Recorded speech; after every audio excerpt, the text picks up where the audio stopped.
அனைவருக்கும் வணக்கம். இன்னைக்கு நாம பார்க்க போற வீடியோன்னு பார்த்தீங்கன்னா, ஆடிப்பெருக்கு அன்று கண்டிப்பாக இதை மட்டும் செய்து விடுங்கள். வாங்க என்னன்னு தெரிஞ்சுக்கலாம்.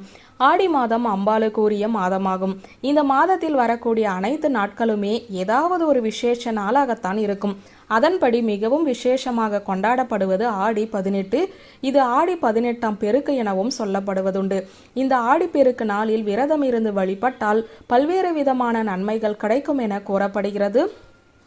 மேலும் இந்த நாளில் ஆறுகளில் புது வெள்ளம் பாயும் என்பதால் அன்று எது வாங்கினாலும் பல மடங்கு பெருகும் என்பது ஐதீகம். அதனால் அன்றைய தினம் என்ன வாங்கலாம், என்ன செய்யணும், செய்யக்கூடாது என்பதை பற்றி தான் பார்க்க போகிறோம். விவசாயத்திற்கு மிகவும் தேவையானது நீர்வளம். அது எப்போதும் தேவை என்பதற்காக காவிரி தாயை அன்றைய தினம் பூ பழம் வைத்து வணங்க வேண்டும். ஆடிப்பெருக்கு மங்களகரமான நாள். அன்றைய தினம் எதை வாங்கினாலும் பெருகும். அத்தகைய அற்புத நாள் இந்த ஆடி 18.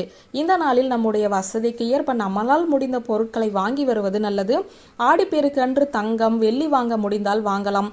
அப்படி வாங்கினால் அது மென்மேலும் பெருகி நம்முடைய வறுமையை நீக்கி குடும்பத்தில் சந்தோஷத்தை நிலைநாட்டும்.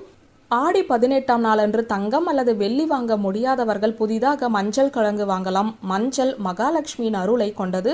மஞ்சள் பொடியாகவும் வாங்கி வீட்டில் வைக்கலாம். அந்த மஞ்சள் தங்கத்திற்கு இணையானது.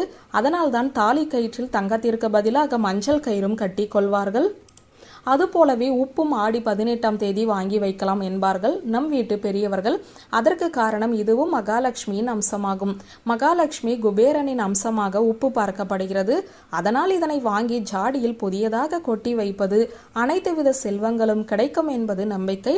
ஆடி 18ஆம் தேதியில் உணவை தானம் செய்வது சிறப்பு.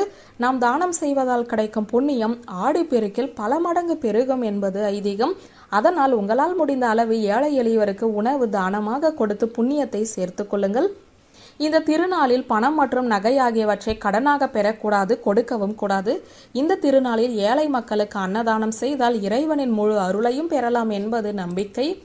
வியூவர்ஸ், இந்த வீடியோ உங்களுக்கு பிடித்திருந்த லைக் கமெண்ட் ஷேர் பண்ணுங்க. நன்றி.